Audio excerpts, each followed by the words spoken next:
Chapter 3. James had only more months to serve before his term in the Continental Congress was over, and he wanted to do what he could in the time that was left. If only the question of taxation could be resolved.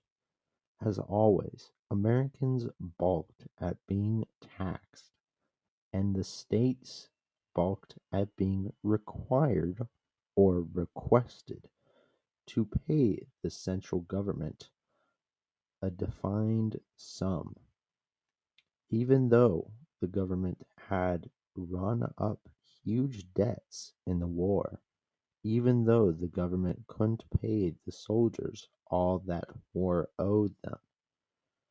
James had tried to add an amendment to the Articles of Confederation to take care of the taxation problem, but one Virginia delegate said he'd crawl to Richmond on his hands and knees before he'd let that go through. For Jefferson and Madison, of course, there was always the problem of slavery, but they agreed that there was nothing that could be done at the moment. Maybe when the country became more stable, but not now. James knew, however, that it would be cruel to take his own slave Billy back to Montpelier when he went. In his 4 years in Philadelphia, Billy had led such a different life. He'd never adapt to the plantation again. Sometimes ago, James had sold him to a friend as an indentured servant, which, according to Pennsylvania law, meant that he would be set free after 7 years. Meanwhile, as long as James was in Philadelphia, Billy would stay as his valet and James would pay for him out of the little money he had. Virginia had not paid James 1 cent of salary during his entire time in Philadelphia. He had depended on money from home and from a patriotic Philadelphian, him Solomon, who was generous to other delegates as well. One of the last things Madison did was to take part in debate about a permanent capital for this country. Madison, as well as the other Virginians, had his heart set on a site on the Potomac River, and since New Englanders had always hated Philadelphia, he thought that the Southerners had a chance to win this vote.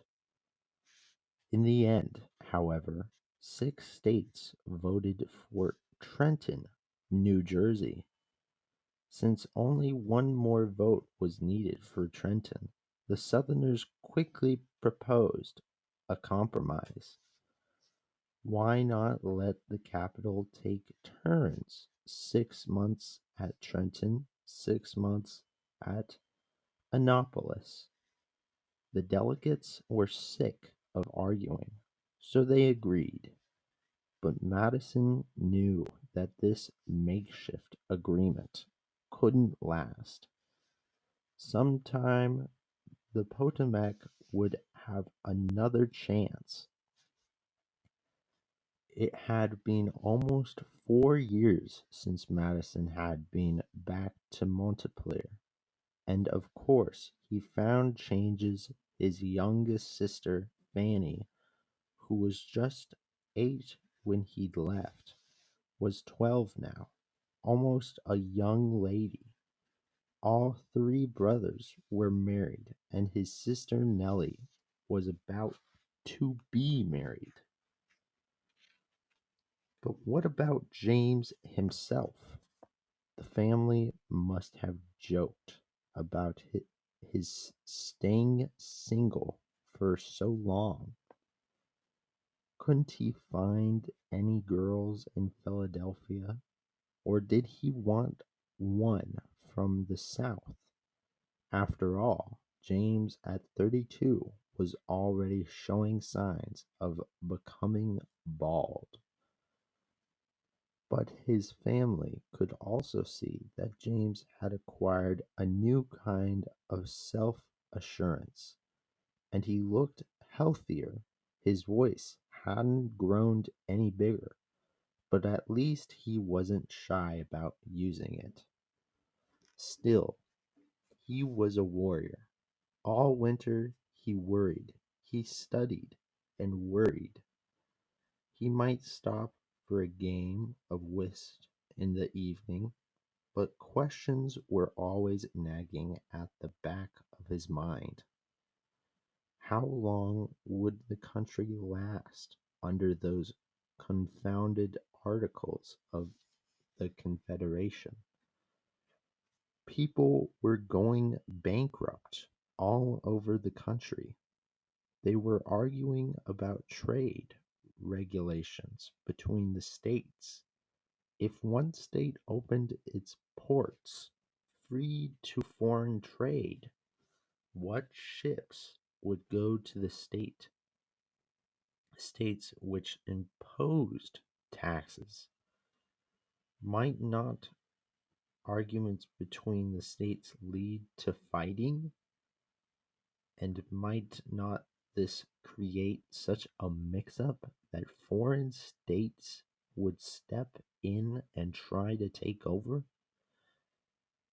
Then the country would be right back where it had started. A new constitution, that's what we needed. But not many would agree to that. Some, James suspected, would be perfectly willing to turn the country into a monarchy, king and all. It is not surprising that in the spring of 1784 James welcomed his election to the Virginia House of Delegates, where he might do something besides worry. Perhaps he could at least start a movement to rewrite Virginia Constitution. But as it turned out, no matter what James Madison wanted to do, Patrick Henry was again it. And Richmond, where the capital was located now, was not a comfortable place to live. It was overcrowded, noisy. The streets were muddy and so filled with horses that a foreign visitor said the place looked like an Arab village. When the seasons let out for the summer recess, James decided to do something he'd never done before. He would take a vacation. Jefferson had recently left for France, where he would serve as an American minister, and although he talked of James visiting him, James knew he never would. He was afraid that the long sea voyage would bring on attacks of his falling sickness, but a ramble through New England that should be safe. So in August, Madison mounted his horse and set off in high spirits for the north. He never got to know New England. In Baltimore, he ran into the Marquis de Lafayette, the French general who had been active in the American Revolution, and who was now about to go up the Hudson River to attend the signing of the Indian Treaty. Lafayette was so popular with the Americans that whenever he went, he was cheered and surrounded with admirers. And indeed, he was such an open, friendly, and enthusiastic man. He was heard to resist, and James didn't even try. When Lafayette invited James to accompany him and his French friends, he readily accepted. Together they went up the Hudson on a barge, and although James was seasick when they ran into two hurricanes, one right after another, he experienced no return of his falling sickness. In fact, he had never had so much fun in his life. When they left the barge in Albany and took off through the woods, camping as they went, James was put in charge of directing the route of the march. Lafayette took care of the horses. One of the Frenchmen saw to overnight arrangement, and one did the cooking. He made fantastic soup. The trip took longer than expected, causing James to arrive back in Richmond 2 weeks later for the fall season. He had to pay a fine, but he didn't care. He'd had an adventure, and he had an idea. Perhaps he could buy some of the land he admired so much in the rich Mohawk Valley in New York. Later, he could sell it and perhaps make enough profit so he could live without depending on slaves. But right now in Richmond, all the problems that had worried James were not only waiting, but getting worse. It was not until March 1785 that even the first small step was taken to settle any of the dangerous commercial differences. Virginia and Maryland decided to talk over navigations problems and the Potomac River with a ran between the two states. James Madison and Edmund Randolph were among those from Virginia who were supposed to go to the meeting, but Patrick Henry forgot to tell them when it was being held.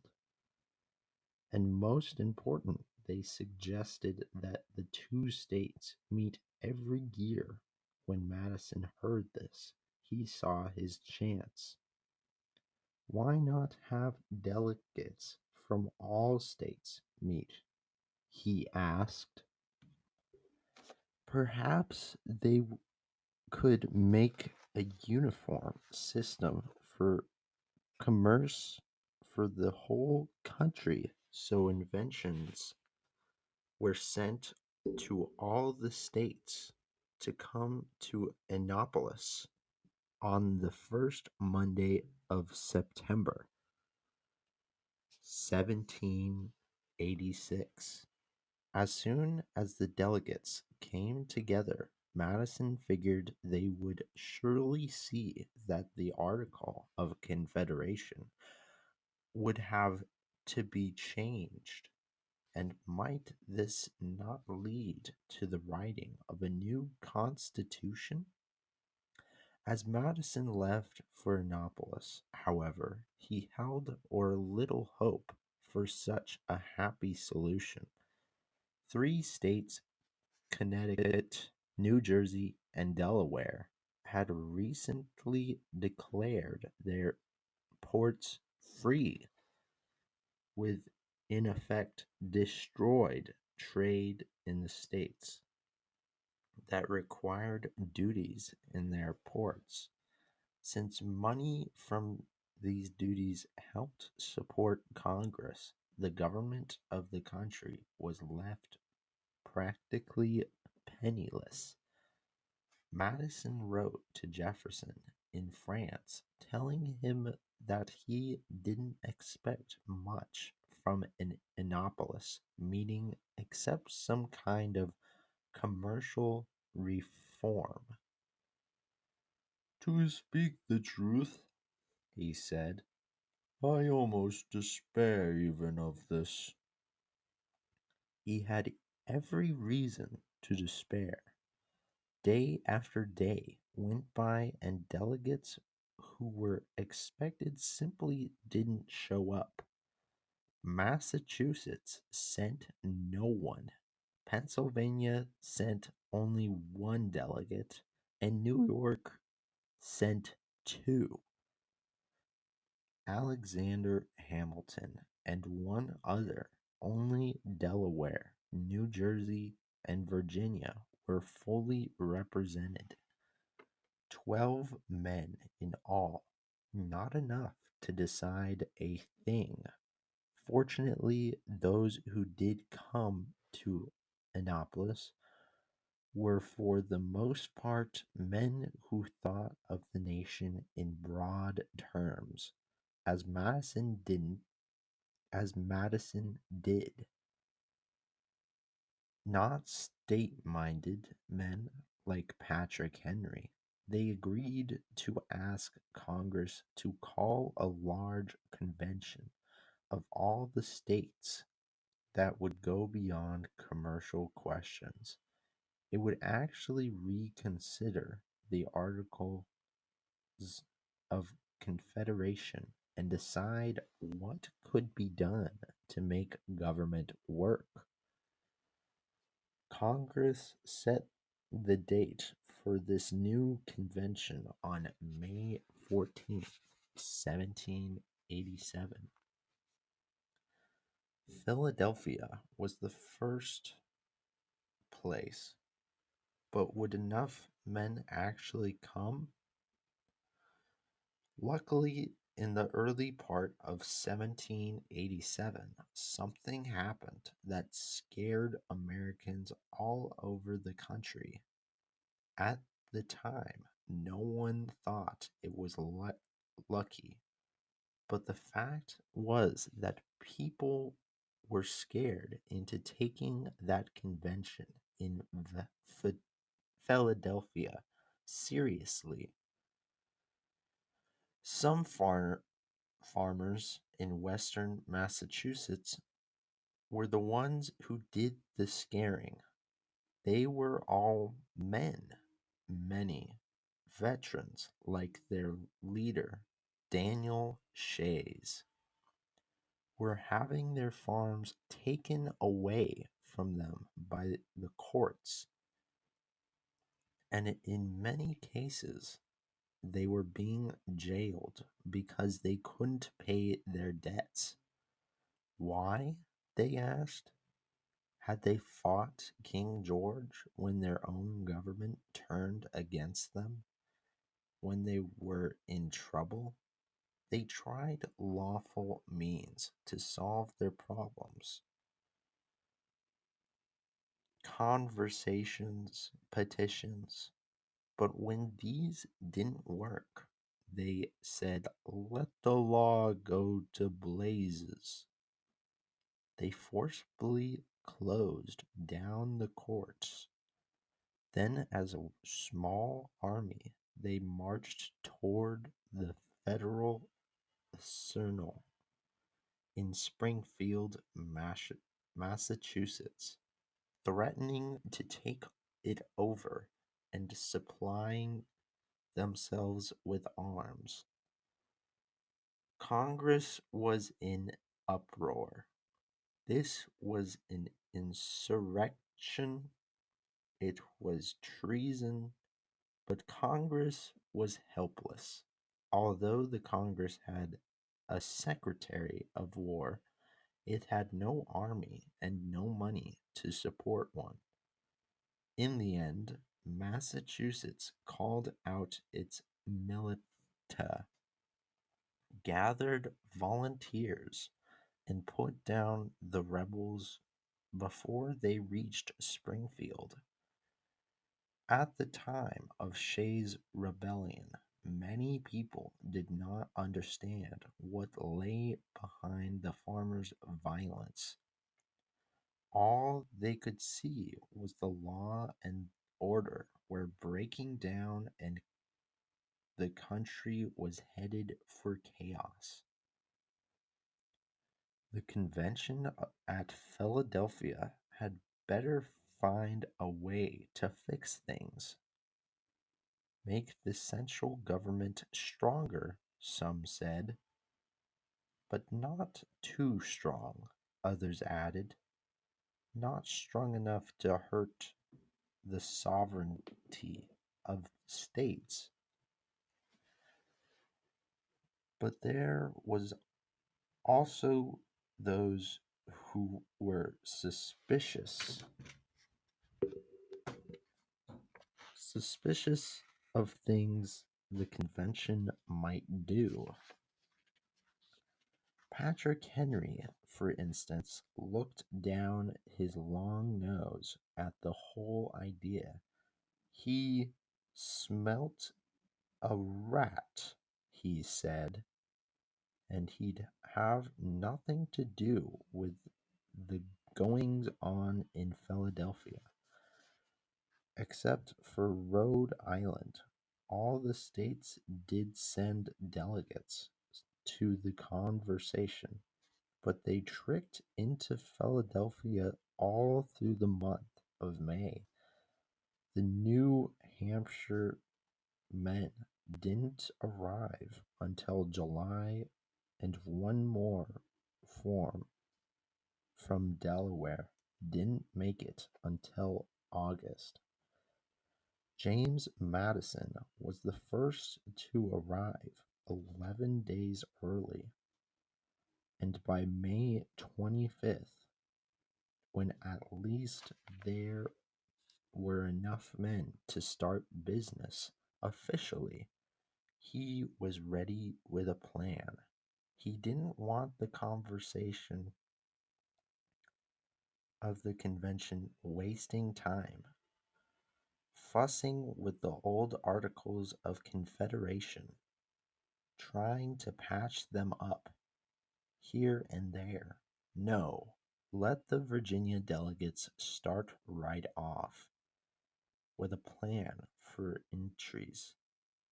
Now, new form of government with a constitution that would replace the old articles and be supreme over the states, and let Edmund Randolph be the spokesman. He was tall, handsome, opposing, a well-liked, outgoing man who inspired confidence, not the kind who was likely to come up with wild ideas. But when Randolph heard the three main resolutions, he was afraid that they did sound wild, especially the first, which started flat out that the country could not get along under the Articles of Confederation, and the third resolution, which states that a national government ought to be established that would be supreme. Madison resolved the that the Article of Confederation ought to be correct and enlarged as to accomplish common defense, security of liberty, and general welfare. Randolph was more comfortable with this wording, even though he went right on to describe a government that would be supreme over the states, one with the power to force the states to fulfill their duties to the Union. One delegate immediately pointed out the contradiction. This was no correction of the Articles of Confederation. He said this was a proposal for a new constitution and a national government. Well, there it was, out in the open, and the floor didn't cave in. No delegate fainted, no one walked out. For James Madison, it must have seemed that at least the path had been laid down, however it was followed, however it was changed. It was as if his life and country's were coming to a head at the same time, peaking together. His whole soul, all of his passions, all his will were centered in this hot room in Philadelphia, where the flies buzzed and the future of the country lay in the hands of 55 unpredictable men. James sat in the front of the room, taking notes of what was said, not because he'd been asked to. There was a secretary, but because this was history and he was in the center of it and wanted the record to be straight. It was to be a secret record, just as the meeting itself was to be secret, so the delegates would feel free to say what they pleased, change their minds as often as they wanted without the public butting in and hashing it over. Sitting right in front of James on a raised platform was the president of the convention, George Washington, whose very presence gave a sense of urgency to the meeting, just as James had known it would. He had put Washington's name down at the head of the list of Virginia delegates before he had even asked him. Only later did James persuade Washington how important his attendance would be. It was too soon to mention that if a new government were formed, people would feel safer because, of course, everyone knew that Washington would be elected president. The government began to take shape under Madison's pen as it scurried to keep up with the arguments, the resolution, the votes. There would be three branches to the government: the executive, judicial, and the legislative, which in turn would consist of two houses, the Senate and the House of Representatives. Eventually, it was decided that in the Senate, the states would have an equal vote in the House. The number of representatives would be determined by the population of the states. In the meantime, however, thrashing around at the bottom of every debate was the question of the division of power between the executive and the legislature, between the small states and the large, between those who wanted power to lie directly in the hands of the people and those who didn't trust the people. Madison was diligent in his note talking, but he could not sit still when the delegates didn't seem to be grasping the importance of an issue. He knew his voice was weak, but he couldn't help that. 200 times he spoke during the convention, and although there were often shouts of "louder," the delegates knew they could count on him to bring reason to bear on the subject whether they agreed with him or not. At first the delegates allowed Mr. Randolph's so-called Virginia Plan or Nationalist Plan to form the centerpiece of their discussion. But there came a day in the middle of June when the small states had had enough of Virginia's big ideas. William Peterson of New Jersey, who at 5 feet 2 was by far the shortest man at this convention, said they should stick to the old Articles of Confederation. The only new powers he would give Congress would be the right to tax and the right to regulate commerce. Otherwise, Congress would operate as it had in the past, a single body in which every state would have an equal vote. No, no, no! The unspoken no's of the nationalist must have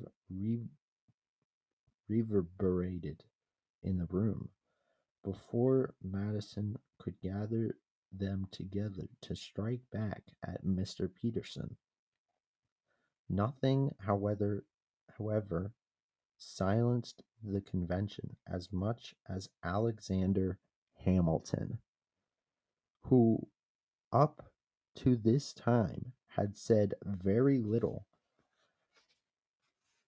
When he did take the floor now, he kept it for 6 unforgettable hours, while the delegates sat unbelieving, dumbfounded. What were they to think? Here was Hamilton, an aide to Washington during the war, proposing that a chief executive be chosen for life, like a king. The Senate also, and state governors were to be appointed by the national governments. Had the men gone mad? The delegates asked themselves. Madison undoubtedly knew how much Hamilton admired the British Constitution, but to let his ideas loose at a time like this was, to say the least, foolhardy. Perhaps, however, Madison sensed there might be a method behind Hamilton's madness. And perhaps there was. In any case, on the next day, the delegates, stunned by Hamilton's outburst, decided that the Virginia plan didn't sound so bad after all. They voted 7-3 to reject Peterson's proposal, but there was still harrowing days ahead. There was the day, for instance, when Gunning Bedford of Delaware lost his temper.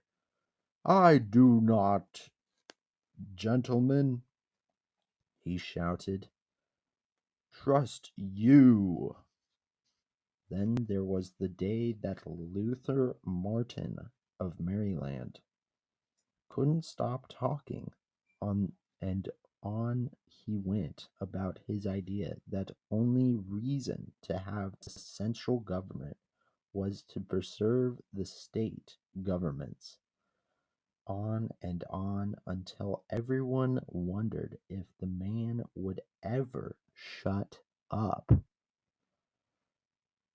And there was the day that Georgia and South Carolina said they would quit the Union rather than give up the right to import slaves. After a heated debate, the convention decided that union was more important than interfering with slavery. At least for now, they voted not to stop the slave trade before 1808. George Mason of Virginia, a violently anti-slavery man, predicted that heaven would punish the country for this. James Madison said that prolonging the slave trade was dishonorable to the American character. Finally, on September 1778, the Constitution was complete, ready for the delegates to sign. Some who did not approve of the Constitution had already gone home, and at the last minute, 3 delegates refused to sign. There was no Bill of Rights, they said. The people would want their inalienable rights spelled out in the Constitution. Madison explained that the people automatically retained every right not specifically handed over to the government. Still, they wouldn't sign. Edmund Randolph was one of those who backed down. His reason was that he just wasn't sure. He wanted time to think it over. Madison knew Randolph well. He could change with the shift of the wind, and now he simply had a case of cold feet. In the end, Madison thought Randolph would come around. On the whole, Madison should have been satisfied with the Constitution. The basic outline of Virginia plan was intact, although Madison had been defeated on some points and had been forced to compromise on others. But James Madison took no great joy in the moment. He was just too tired to take joy in anything. For 100 days, with the exception of a few brief recesses, he had pushed himself without let-up, writing, talking by day, talking again in the evening at informal meetings, and then late at night, transcribing and filling out his notes. It almost killed him, he said. Everyone recognized how much he'd done. Indeed, during the convention, he had earned a nickname. People referred to him now as the great Little Madison.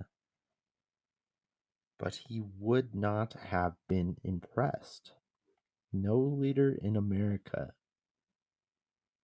no leader in American history has had less vanity or desire for praise than James Madison.